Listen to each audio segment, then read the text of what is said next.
If you're a woman feeling lost after divorce, perhaps a bit like a failure, and you wish someone would have told you how to heal faster, regain your confidence, and be unapologetically yourself, this video is for you.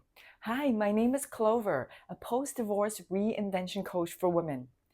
10 years ago, I got divorced and I felt lost, undesirable. And today, I've traveled to 47 countries, moved to Southeast Asia by myself, and became financially independent. Most importantly, no longer care what other people think and feel very at peace with who I am. In this video, you're going to get 10 lessons I wish someone told me after divorce so you can get the glow up that you deserve. The first lesson is the most important one because it'll determine the direction of your post-divorce life. There are two types of women after divorce: the victim or the victor. Someone who used divorce as something that holds them back and feel perhaps bitter and heaviness that carries to the rest of their lives, or someone who thinks that divorce was the best thing that happened to them. Now, I have to admit, I've done both. At the beginning stage, especially, there can be so much resentment, so much anger, so much shock. So it's very normal to feel those feelings of a victim. And a lot of the times we were the victim. But the important thing is to eventually move past it. So then you can alchemize that pain into power. I truly think now, after 10 years, that divorce was the best thing that happened to me. It really allowed me to break down, to break through. And so I hope that you can see that for yourself as well. Divorce is an opportunity to propel you to become a radiant woman. The universe won't give you something you can't handle. So it's a gift for you to dismantle your old identity. Often divorce feels like a death, but also a rebirth. It feels so messy, so uncomfortable right now because it's like deep cleaning a house. You're taking all of the junk out so then you can clear it out, remove it, reorganize your life from a more solid foundation. I know the ground feels like it is shaking and it's part of the process.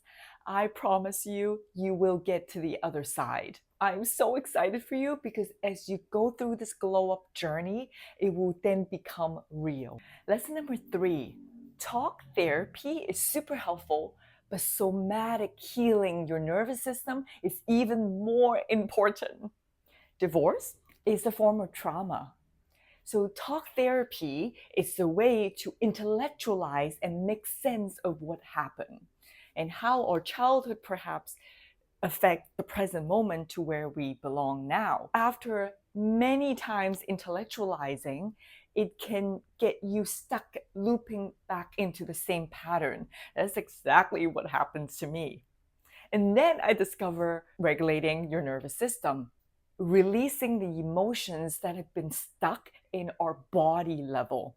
Because if you've heard of the book, The Body Keeps the Score, we realize trauma, deep, intense emotions that result from a trauma, all get stored in the body.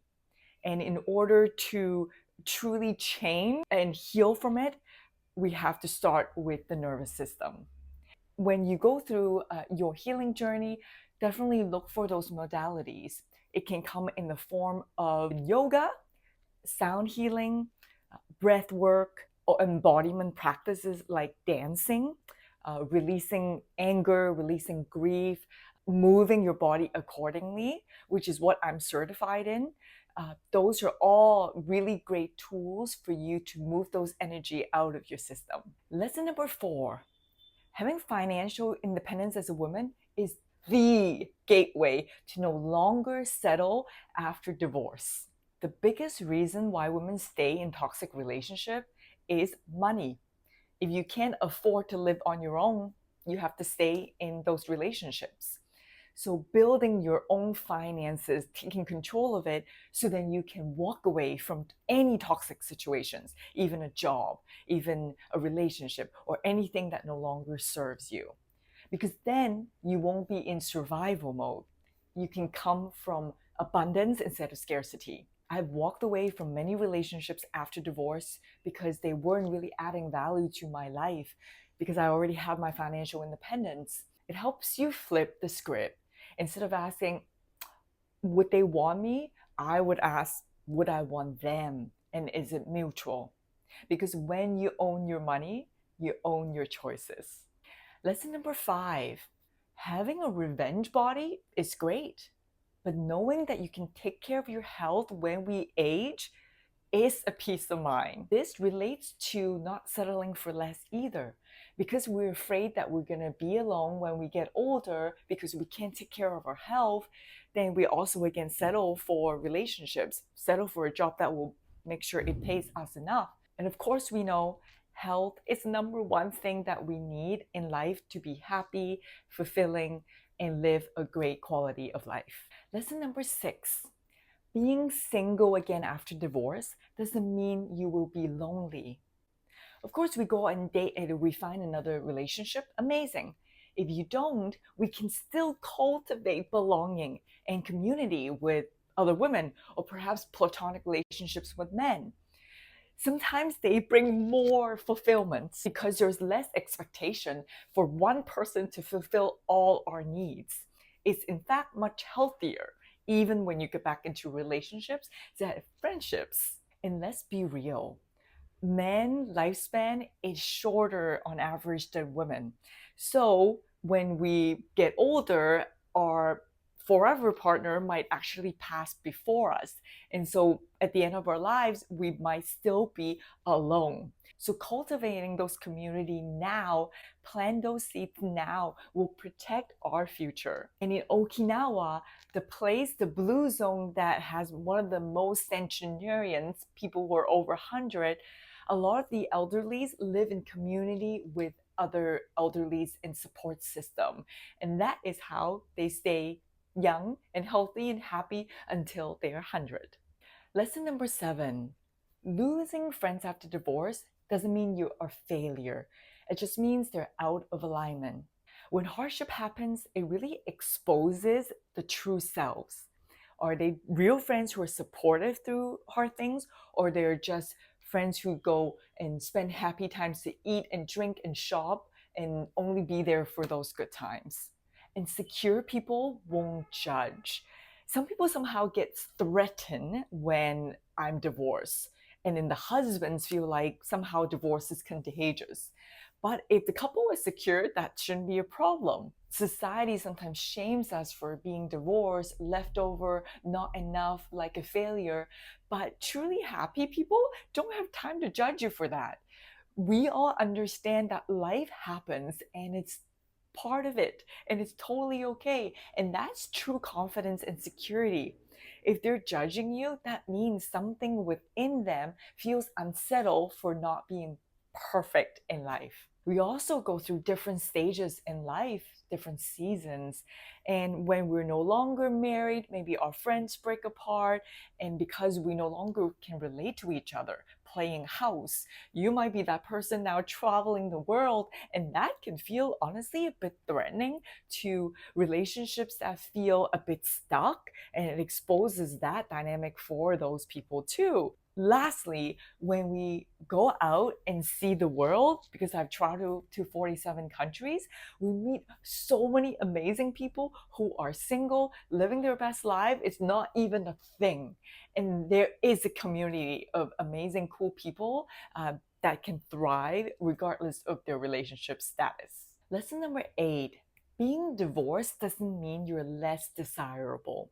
I didn't even make it a thing that I was divorced. I tell them very casually, and it doesn't really affect your desirability after divorce. People see you just as much, and if not better, because you have more experience.